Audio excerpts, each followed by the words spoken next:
Hello students, in the month of Feb, I hope you have completed your syllabus and revision also for the 12th board exam coming 2021. आज मैं आपके लिए लेकर आई हूँ CBSE board exams के question papers के solution. ये series हम शुरू कर रहे हैं। आज पहला क्वेश्चन पेपर हम डिस्कस करेंगे सीबीएसई बोर्ड एग्जाम 2020 का केमिस्ट्री सेट 56/1/1। देखिए यहाँ पर सिर्फ क्वेश्चंस के आंसर्स नहीं बताऊंगी मैं आपको, ये तो किसी भी बुक में मिल जाएगा solution. We will discuss the topic, मतलब हम उस टॉपिक को भी रिवाइज करेंगे, उस कंसेप्ट को भी रिवाइज करेंगे जिस कंसेप्ट से ये क्वेश्चन पूछा गया है। ओके, तो सिर्फ यहाँ क्वेश्चन के आंसर नहीं है आपके लिए, यहाँ पर हम लोग कंसेप्ट का रिवीजन भी करेंगे along with the solution of question paper. तो इससे पहले अगर आपने नहीं कर रखा है तो चैनल को सब्सक्राइब कर लीजिए और बेल आइकन भी प्रेस कर लीजिए, जिससे आपको जितने भी नई वीडियोस आएंगी उसका नोटिफिकेशन मिलता रहेगा। चैनल का नाम है केमिस्ट्री नॉलेज वर्ल्ड। ठीक है स्टूडेंट्स, तो चलिए शुरू करते हैं। पहला क्वेश्चन है first to 20 question. As you know CBSE का पिछली बार से बोर्ड एग्जाम का पैटर्न थोड़ा सा चेंज हुआ था और क्वेश्चन नंबर 1 से 20 तक जो है वो 1 मार्क्स के क्वेश्चन थे।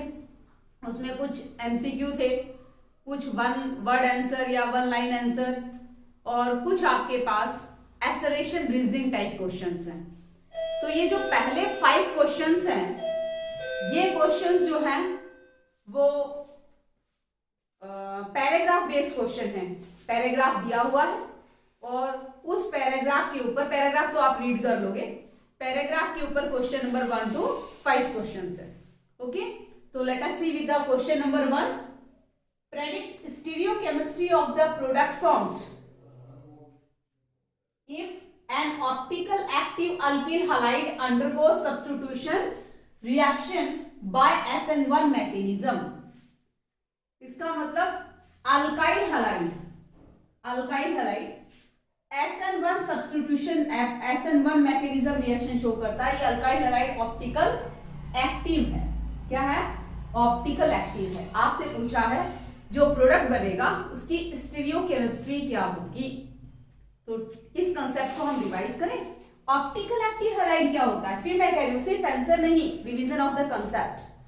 ओके, तो ये बताइए ऑप्टिकल एक्टिव अल्काइल हलाइड क्या होता है? ऑप्टिकल एक्टिव अल्काइल हलाइड वो है जिसमें कम से कम एक कायरल सेंटर होता है। एक कायरल सेंटर का मतलब देखिए, ये आपके पास हम अल्काइल हलाइड के एग्जांपल ले लेते हैं। ये अल्काइल हलाइड जो है वो क्या है? ये ऑप्टिकल एक्टिव है क्योंकि इसमें एक कायरल कार्बन एटम है। कायरल का मतलब ऐसा कार्बन एटम जो डिफरेंट 4 ग्रुप से अटैच हो। तो ये carbon atom chiral carbon atom है, H, X, इथाइल, मिथाइल, ये 4 डिफरेंट ग्रुप अटैच है। अगर ये SN1 मैकेनिज्म रिएक्शन शो करेगा, ठीक से देखिए, SN1 मैकेनिज्म रिएक्शन शो करेगा तो स्टेट नंबर 1 X माइनस गया। Is it clear? X minus गया तो आपके पास सब्स्टिट्यूट होगा दूसरे कमिंग न्यूक्लियोफाइल से। तो पहले ये इस SN1 मैकेनिज्म में पहले X माइनस आयन रिमूव होगा और आपके पास रिएक्टिव इंटरमीडिएट बनेगा carbocation. I am discussing here the SN1 mechanism, nucleophilic substitution की SN1 मैकेनिज्म क्या है। तो SN1 मैकेनिज्म में याद रखिए, जब भी अल्काइल हलाइड या जब भी कोई कंपाउंड SN1 मैकेनिज्म करता है तो आपके पास रिएक्टिव इंटरमीडिएट बनता है कार्बोकैटायन। अब सेकंड स्टेट में क्या होगा? State number 2, this was the state number 1। Okay, this was the slow state of this reaction RDS। तो ये जो कार्बोकैटायन बना है ये ट्रायंगुलर प्लेनार है कार्बोकैटायन। ओके, अब इनकमिंग न्यूक्लियोफाइल जो है वो इक्वल टेंडेंसी शो करता है दोनों साइड से अटैक होने की। Suppose this is the incoming nucleophile, it shows the equal tendency to attack nucleophile from both sides.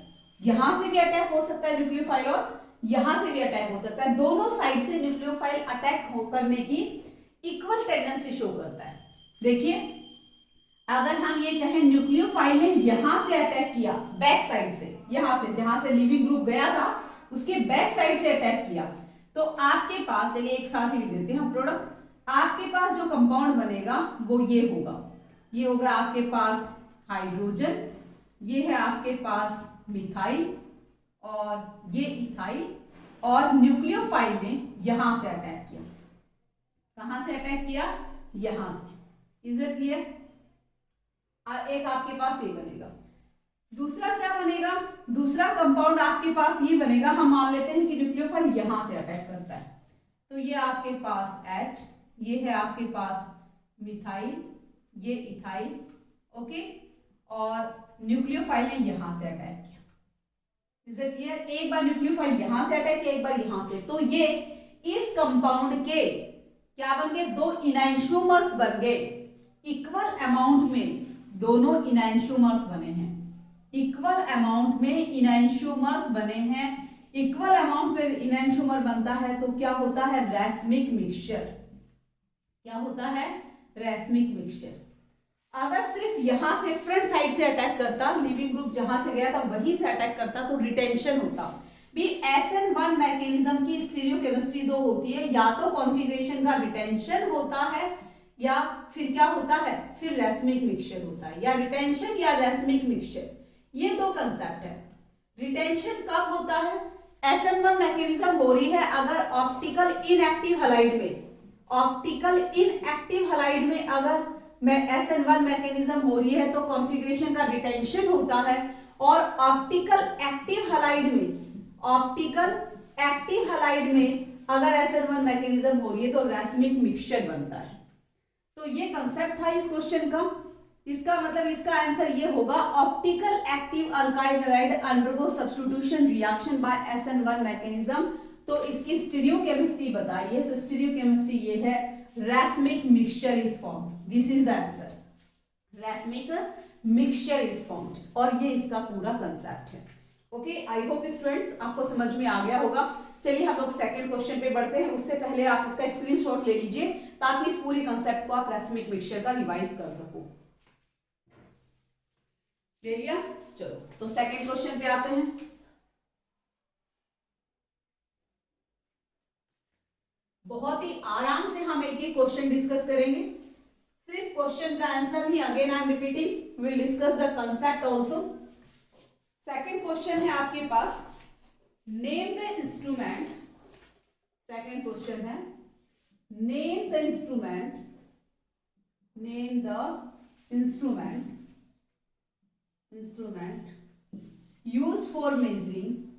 used for measuring angle by which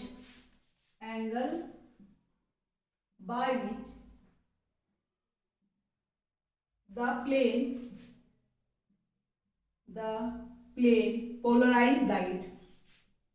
plane polarized light rotated,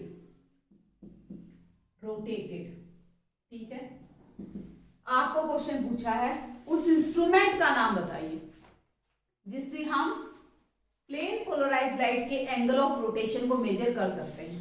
हमें पता है optical isomers जो होते हैं, यहां पर सिर्फ इंस्ट्रूमेंट का नाम पूछा है, ठीक है। ऑप्टिकल एक्टिव, मैं कंसेप्ट बता रही हूं आपको। ऑप्टिकल एक्टिव आइसोमर्स जो होते हैं वो डेक्स्ट्रो रोटेटरी होते हैं, डेक्स्ट्रो रोटेटरी या फिर लीवो रोटेटरी होते हैं, डेक्स्ट्रो रोटेटरी का मतलब प्लेन पोलराइज्ड लाइट को इसे हम प्लस या डी से इंडिकेट करते हैं, लीवो रोटेटरी को हम माइनस या फिर एल साइन से इंडिकेट करते हैं।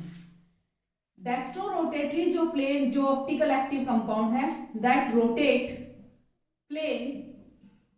plane of plane polarized light towards right, polarized light towards right, okay, towards right side. Right side मतलब क्लॉकवाइज, यानी अगर प्लेन पोलराइज लाइट की डायरेक्शन ये थी, तो अगर वो ऑप्टिकल क्या है, एक्टिव है और डेक्स्ट्रो रोटेटरी है, तो उसकी डायरेक्शन पहले ये थी, अब ये हो गई। मतलब किस साइड रोटेट किया उसने, राइट साइड रोटेट किया। अगर लीवो रोटेटरी है तो rotate plane polarise light towards left side, और आप कह सकते हो एंटी क्लॉकवाइज। एंटी क्लॉकवाइज इसका मतलब प्लेन पोलराइज लाइट की डायरेक्शन पहले ये थी, तो अब किस साइड हो जाएगा, पहले ये थी, अब लेफ्ट साइड रोटेट हो जाएगा ऐसा। ये जितना रोटेशन हुआ प्लेन पोलराइज लाइट का, इस कंपाउंड ने जितना रोटेशन किया उसे कहते हैं एंगल ऑफ रोटेशन। उसने कहा है वही angle of measuring angle by which plane polarise light is rotated. वो एंगल बताइए जितने से प्लेन पोलराइज लाइट रोटेट हुई, उसे मेजर करने के लिए उस इंस्ट्रूमेंट का नाम बताना है यहाँ। तो उस इंस्ट्रूमेंट का नाम है पोलरीमीटर। पोलरीमीटर आपके समझ में एंगल ऑफ रोटेशन क्या है, वो इंस्ट्रूमेंट जो प्लेन पोलराइज लाइट के कितना रोटेशन हुआ कंपाउंड के सॉल्यूशन ने, कितने लेफ्ट साइड रोटेट किया या राइट साइड रोटेट किया, यानी जो ऑप्टिकल एक्टिव आइसोमर है वो डेक्स्ट्रो रोटेटरी या लीवो रोटेटरी है, एंगल ऑफ रोटेशन बताएगा +35 -35 +154.4, इस तरह से एंगल ऑफ रोटेशन बताएगा। उस इंस्ट्रूमेंट को हम क्या कहेंगे, पोलरीमीटर। Is it clear? तो ये कंसेप्ट था और आंसर है यहाँ पर पोलरीमीटर। नेक्स्ट है आपके पास थर्ड क्वेश्चन। देखिए थर्ड क्वेश्चन क्या है, 1 to 20 क्वेश्चन जो है 1 मार्क्स के क्वेश्चन है और बहुत ही अच्छे क्वेश्चंस हैं। तो थर्ड क्वेश्चन है आपके पास, predict the major product formed when 2 bromopentane react with alcoholic KOH। देखिए मैं रिएक्शन लिख देती हूँ। क्वेश्चन में पूछा गया है 2 ब्रोमोपेंटेन, 2 ब्रोमोपेंटेन जो है वो अल्कोहलिक KOH के साथ रिएक्शन करेगा, तो प्रोडक्ट बताइए क्या बनेगा। ठीक है, तो सबसे पहले हम लोग 2 ब्रोमोपेंटेन का क्या बनाए, स्ट्रक्चर बनाए। So this is 2 bromopentane. You know very well alcoholic KOH जब हेलो अल्केन के साथ रिएक्शन करता है तो रिएक्शन होती है बीटा एलिमिनेशन। क्या होती है, बीटा एलिमिनेशन। ये कंसेप्ट है यहां पर, बीटा एलिमिनेशन रिएक्शन होगी। बीटा एलिमिनेशन का मतलब जब हेलो अल्केन का बीटा एलिमिनेशन होगा, यानी रिएक्शन होगी डिहाइड्रोहेलोजिनेशन। क्या होगी, डिहाइड्रोहेलोजिनेशन। Is it clear? तो जिस कार्बन एटम पर हेलोजन एटम अटैच है वो आपका अल्फा है, और इसमें 2 टाइप के बीटा हाइड्रोजन एटम है। 2 बीटा कार्बन एटम है और दोनों beta carbon atom different type के हैं, क्योंकि ये carbon atom beta carbon atom CH2 इससे C2H5 अटैच है और ये CH3 इससे कुछ और अटैच नहीं है। तो 2 टाइप की बीटा कार्बन एटम है। 2 टाइप की बीटा कार्बन एटम है तो आपके पास 2 टाइप के बीटा हाइड्रोजन एटम हो गए। Is it clear? तो अब 2 पॉसिबिलिटी हो गई कि बीटा ये हेलोजन है यानी ब्रोमीन जाएगा, ब्रोमीन के साथ ये हाइड्रोजन रिमूव हो या फिर ये hydrogen remove.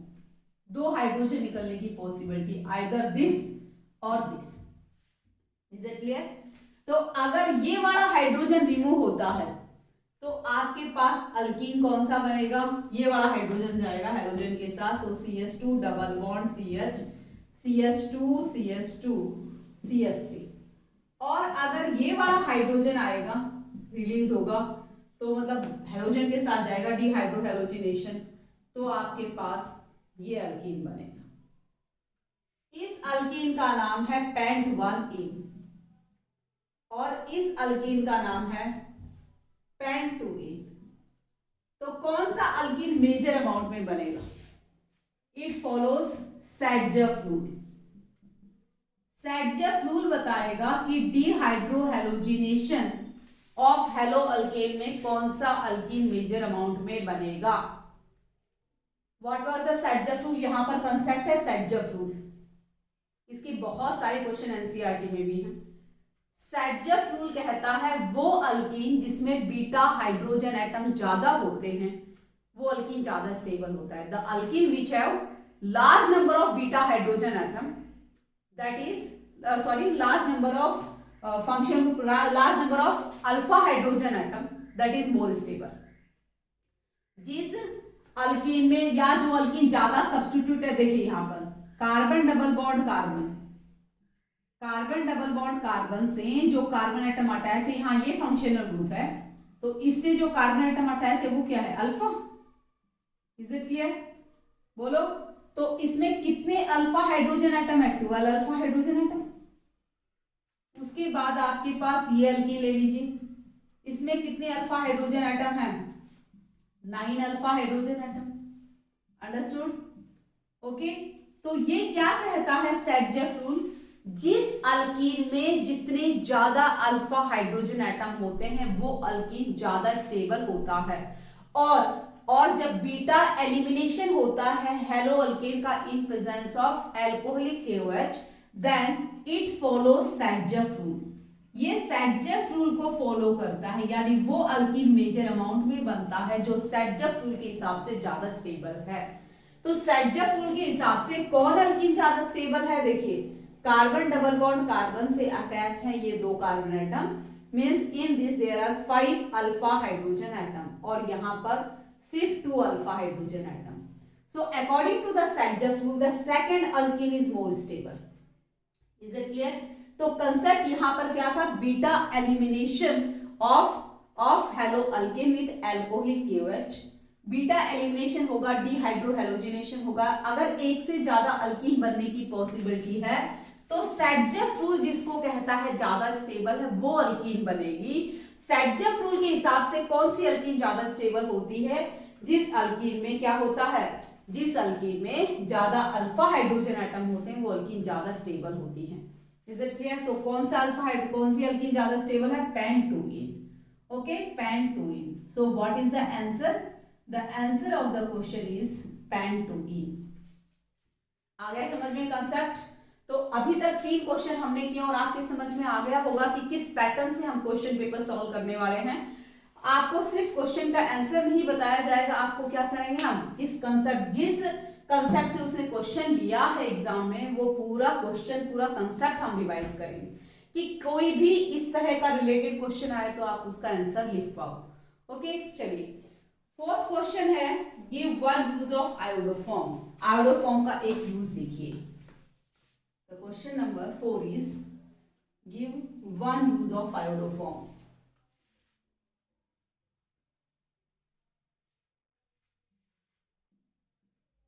One use of iodoform. चलिए पहले हम आयोडोफॉर्म के बारे में आपको बताएं। आयोडोफॉर्म का यूज CH3। आयोडोफॉर्म क्या है, किस क्लास का कंपाउंड है ना? दिख ही रहा है 3 आयोडीन है, आयोडीन है तो पॉलीहैलोजिनेटेड कंपाउंड है ये। Is it clear? CHX3 इस टाइप के कंपाउंड को हम कहते हैं हैलोफॉर्म। ध्यान से देखना, पूरा कंसेप्ट पढ़ रहे हैं हम कि आयोडोफॉर्म क्या है।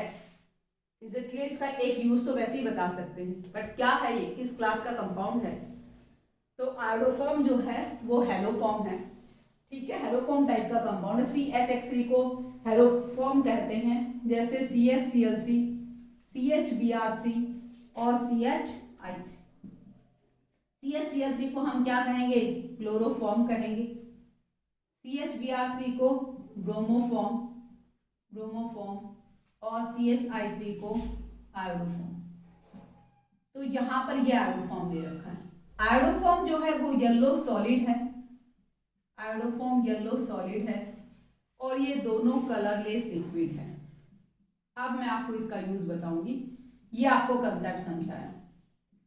Iodoform is antiseptic agent, is a very good antiseptic.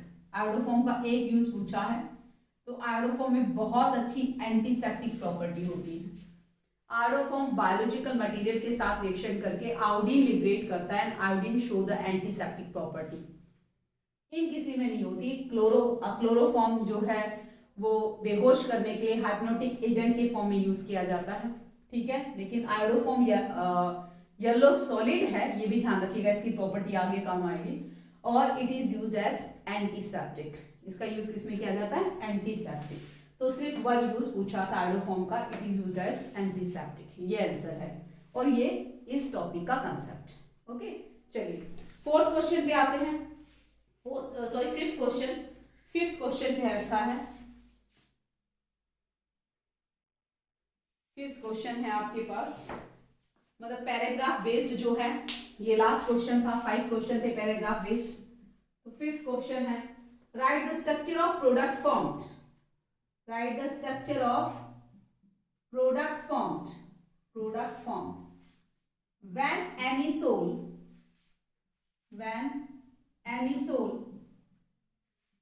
react with HI और treated with HI। ओके, क्या कर रखा है, एनिसोल HI के साथ हम रिएक्शन करवाएंगे। तो क्या बताइए, इसका प्रोडक्ट बताइए, कौन कौन से प्रोडक्ट बनेंगे।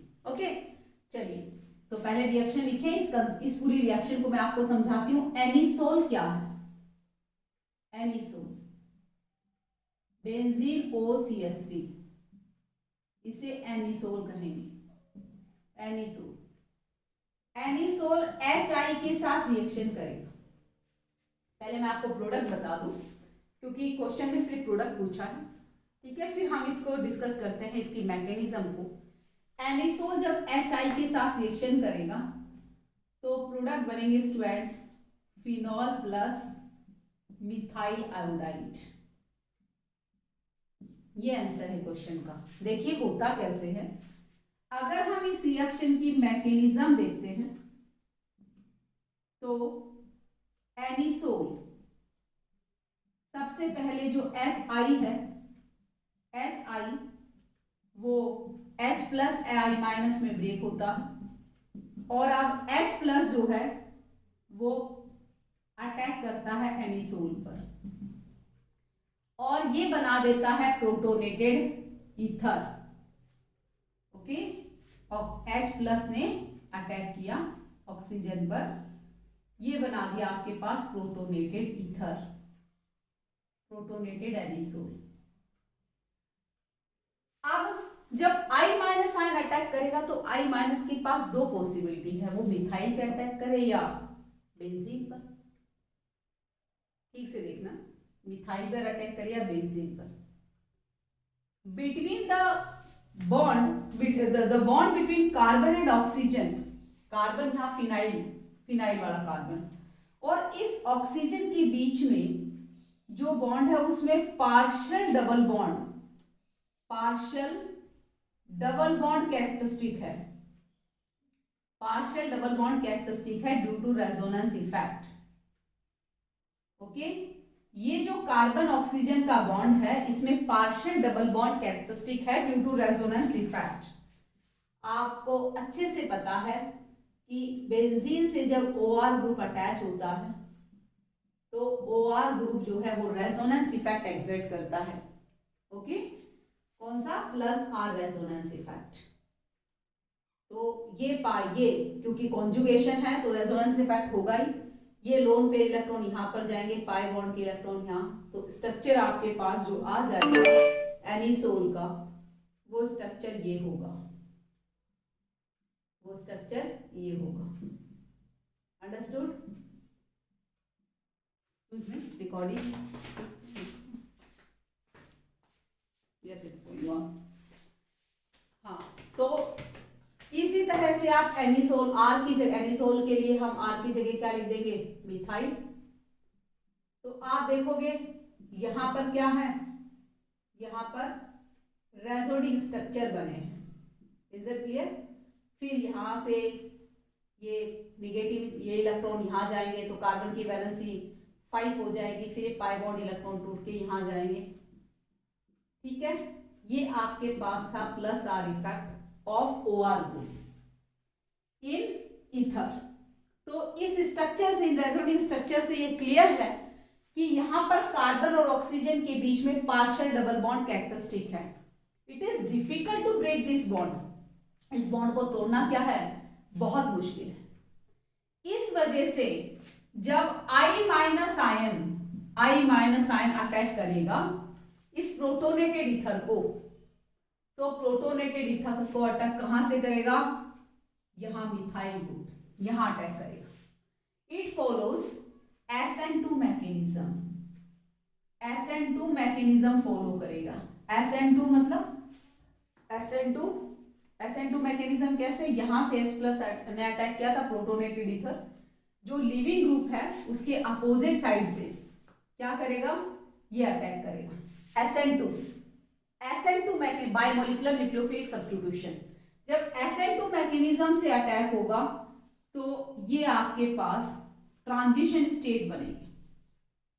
ठीक है, ट्रांजिशन स्टेट कैसे, यहां पर आपके पास ये लिविंग ग्रुप है, मतलब सॉरी ये बॉन्ड टूट रहा है, पार्शली टूट रहा है, और ये पार्शली I माइनस आयन इसको अटैक कर रहा है, मतलब टूटने वाला बॉन्ड पार्शली टूट रहा है और बनने वाला बॉन्ड पार्शली बन रहा है.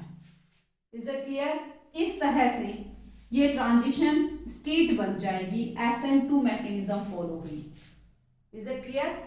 ये ट्रांजिशन स्टेट की बात क्या होगा, क्योंकि यहां पर तो अटैक कर नहीं सकता था I माइनस, क्योंकि इस कार्बन ऑक्सीजन के बीच की बॉन्ड को तोड़ना डिफिकल्ट है, तो ये I माइनस आयन इस तरह से अटैक करेगा कि ये बॉन्ड टूट जाए, क्योंकि ये कार्बन ऑक्सीजन का बॉन्ड टूट नहीं सकता, तो I माइनस आयन किस पे अटैक करेगा, मिथाइल पर अटैक करेगा. मैकेनिज्म जो फॉलो होगी वो SN2 होगी, और फाइनली ये आपके पास बॉन्ड पूरी तरह से टूट जाएगा और ये बनेगा आपके पास phenol plus methyl iodide. This was the mechanism. जब भी हम लोग फिनोलिक ईथर लेते हैं, फिनोलिक ईथर मतलब बेंजीन और बेंजीन से अटैच है OR ग्रुप, जहां पर R जो है वो एलिफेटिक अल्काइल ग्रुप है. फिनोलिक ईथर जब HI के साथ 373 केल्विन पर रिएक्शन करता है, ठीक है, तो हमेशा एक प्रोडक्ट फिनॉल होता है, ऐसे भी याद रख सकते हो आप, एक प्रोडक्ट फिनॉल, और जो R ग्रुप है उसका हमेशा अल्काइल हैलाइड बनता है. अंडरस्टूड. तो ये उसी कंसेप्ट से था कि एनिसोल HI के साथ रिएक्शन करेगा तो क्या बनाएगा, फिनॉल प्लस मिथाइल आयोडाइड. मैंने आपको किसके साथ एक्सप्लेन किया, पूरे कंसेप्ट और मैकेनिज्म के साथ एक्सप्लेन किया. Understood students. आप इसको क्या कर लीजिए, स्क्रीनशॉट ले लेना. तो फर्स्ट 5 क्वेश्चन हमने इस वीडियो में डिस्कस किए हैं on the basis of paragraph जो दे रखे थे. नेक्स्ट वीडियो में हम नेक्स्ट क्वेश्चन डिस्कस करेंगे, और इस तरह से आपके पास ये जो हम क्वेश्चन, फिर मैं आपको बता रही हूँ, this is different from the ordinary book solution. हम लोग सिर्फ क्वेश्चन का आंसर नहीं बता रहे हैं आपको, क्वेश्चन का आंसर मिलेगा ये बन गया, लेकिन क्वेश्चन से रिलेटेड जो कंसेप्ट है उसको कर रहे हैं. ओके फ्रेंड्स, तो नेक्स्ट वीडियो में हम अगले क्वेश्चन के सॉल्यूशन करेंगे.